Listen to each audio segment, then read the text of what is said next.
up, everybody? Cinephile Mike here, and today I am joined by filmmaker Jess Zeidman to discuss her new feature film, Human Theories, which is having its world premiere at the Tribeca Festival.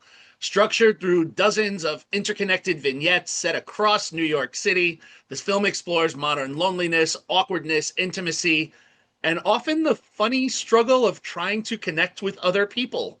Jess, thank you so much for taking the time to chat with me today. Thanks. It's a pleasure, Mike. So, to start, with a film that feels so deeply connected to the rhythms and personalities of New York City, what does it mean to be premiering Human Theories at Tribeca?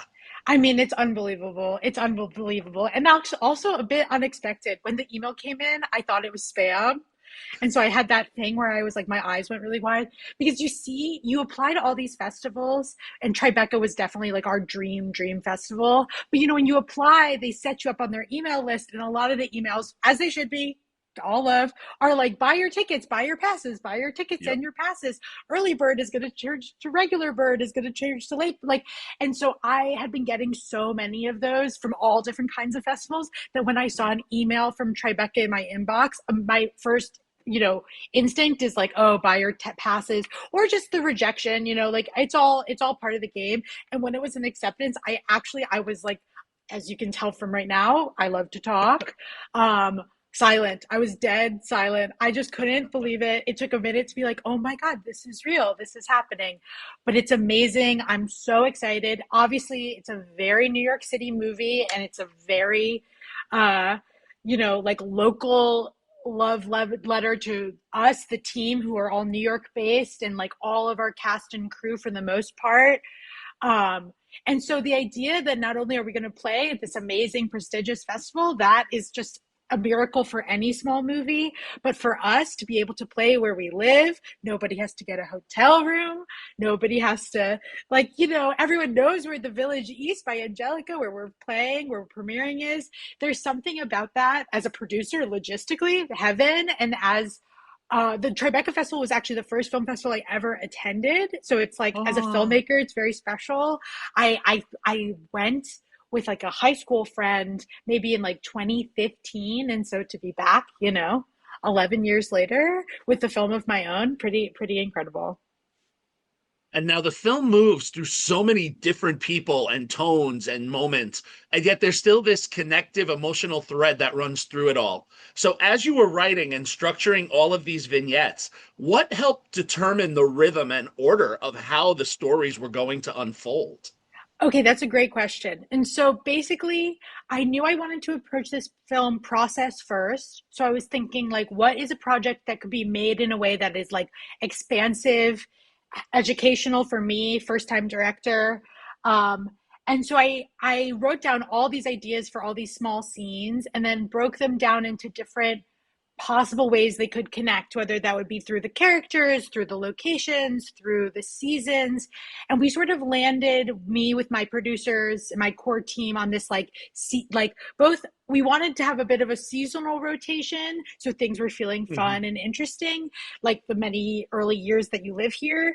And then we thought it would be the most legible to have these character connections. And so then certain scenes that I thought, like, oh, this scene should be set in the winter, would like be bumped to the fall or bumped forward to the spring, so that we could, keep that sort of internal organization going, just for like a scheduling and vibe, costume, production design direction. And then just really using the characters as best we can to connect with, in case we made any mistakes, which we made very many.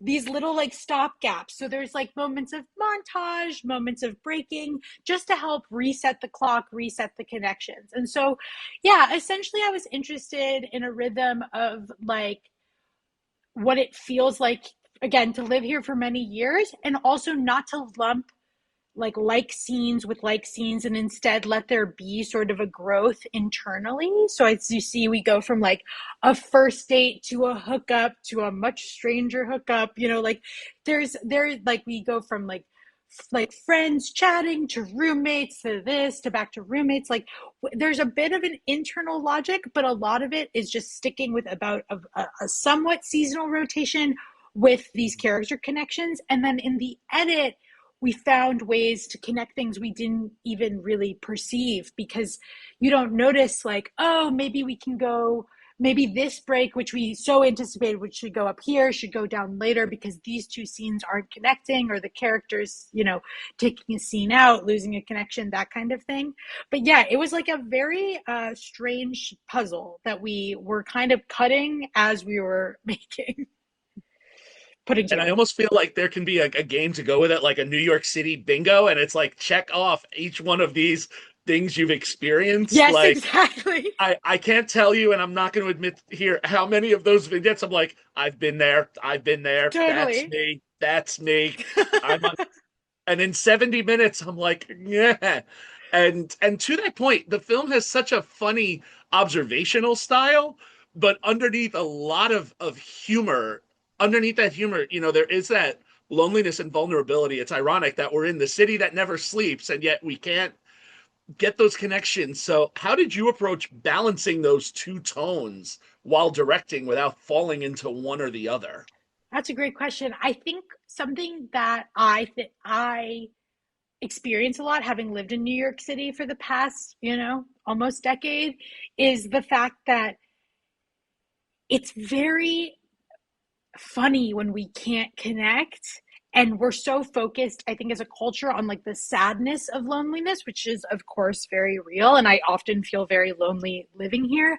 But because we're all forced together all the time, you sort of have to just keep moving. You got to get on the subway, you got to go down the street. And so I think what I really wanted us to take is that, like, no there are no wrong ways to be awkward.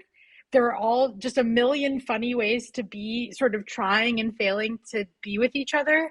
And so I think we always prioritize the joke and always prioritize that sort of like humor, and in it, that sort of deeper emotion and that idea of loneliness comes more from the circumstance, this, like the staging, the blocking, and also just the general way that, like, we don't get to spend a ton of times with these characters. And so there's something about that where they feel a little unknown to us, but because, and I mean, I apologize, but I'm also happy to hear it that you saw yourself in it. There is something that helps us as an audience member sort of project a little bit. And part of that projection, I think, adds a little bit of those like emotional layers.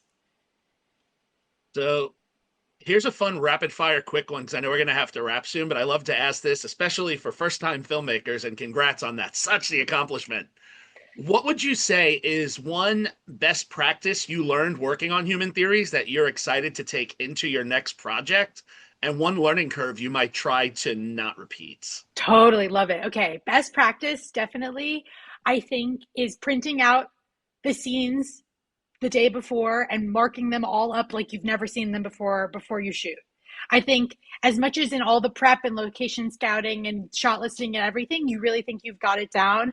Giving yourself a little bit of a pop quiz of like, okay, here's the scene, blank page, here are my pencils, one side for technical camera stuff, one side for actor notes. That kind of dichotomy and just having it really fresh really, really helps. And like, I think so much of directing is people asking you questions. It's nice to have like a little cheat sheet on you, even if you don't have to pull it out.